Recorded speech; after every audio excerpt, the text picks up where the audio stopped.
everyone. Happy Thursday. I am sick today, so please just bear with me here. So my main claim is that GMO crops are superior to non-GMO crops. And the 3 points I'm making are that GMO crops enable a higher yield, they reduce the use of pesticide, and they provide a higher level of nutrition. And so a little background is GMO stands for genetically modified organism. Basically, an agriculture scientist goes in and they manipulate the DNA to either introduce or silence a certain trait. And so going on to my first point, so GMO crops enable a higher yield. So one meta-analysis covering over 6,000 studies done states that South Africa recorded an average yield increase of 24.6%. So as we know, South Africa has a high poverty rate. Such a crop could really help them in the upcoming years. And then a separate 2014 meta-analysis funded by the European Union and German Federal Ministry recorded that on average, GM technology has increased crop yields by 21%. These yields increase are not due to higher genetic yield potential, but to more effective pest control and thus lower crop damage. So once again, we're seeing the statistics that it's increasing the yield, and we're learning that it's because the DNA that they're manipulating is resisting the pests.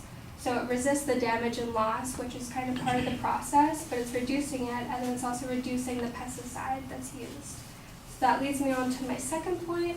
So GMO crops reduce the use of herbicide in addition to pesticide. So just pulling another quote from that same study, our meta-analysis concentrates on the most important GM crops, including herbicide-tolerant soybeans, maize, and cotton.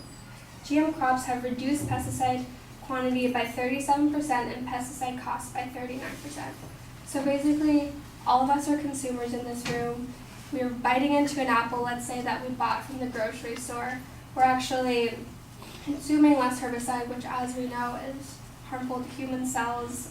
There's studies that have been done that it's cancerous, leads to a ton of health problems. So we as consumer we're consuming less of it when we're eating apples and any other produce we're getting from the store.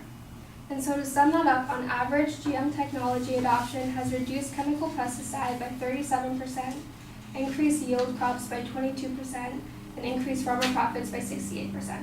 So it's also helping the farmers, the costs associated with it, as well as spraying all of the crops that they're trying to grow. And so my last point is that GMO crops provide a higher level of nutrition. So a perfect example of this is golden rice. So this is something that it won the World Food Prize recently, and it helps countries like Cambodia, where there's 40% vitamin A malnutrition. So a 2017 humanitarian project quotes that for important traits like vitamin A, iron, protein, and other vitamins like folic acid or vitamin B6, where the trait is lacking, you have to use genetic engineering, and without a doubt, for golden rice, we had to use it. So it's not just limited to vitamin A, it's all these other nutrients that don't just help this year, but looking ahead, 10, 20, 30 years, it kind of expands all the possibilities that you can do with GMO.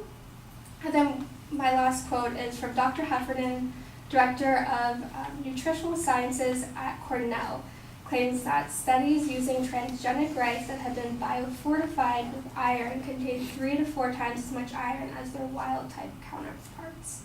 So as we know, iron deficiency leads to patients being anemic, so lack of red blood cells.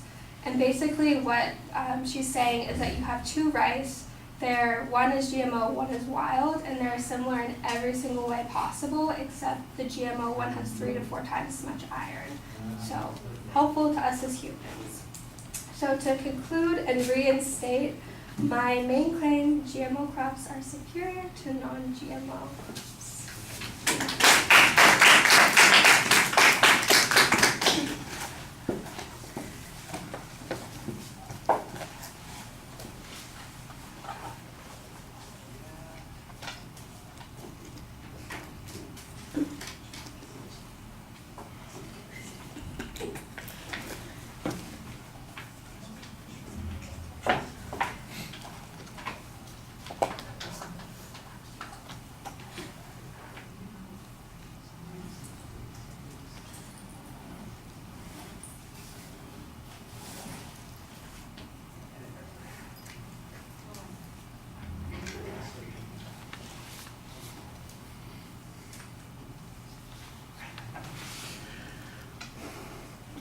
All right, well, the proposition's clearly identified, so that's not a problem. You do want to be a little bit careful whenever you use a term like superior. It almost comes across as a value.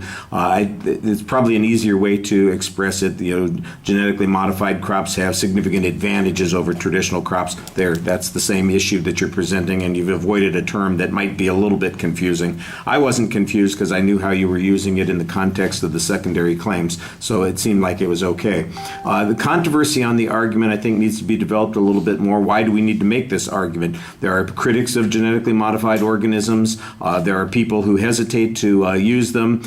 You mentioned research from the European Union, for instance, and that's one of those places where they have restrictions on what genetically modified organisms can be included in food products. So I think you would need to explain a little bit why it is we're hearing this argument in the first place, so it's not just an informative speech, but in fact it is an argument based on a controversy.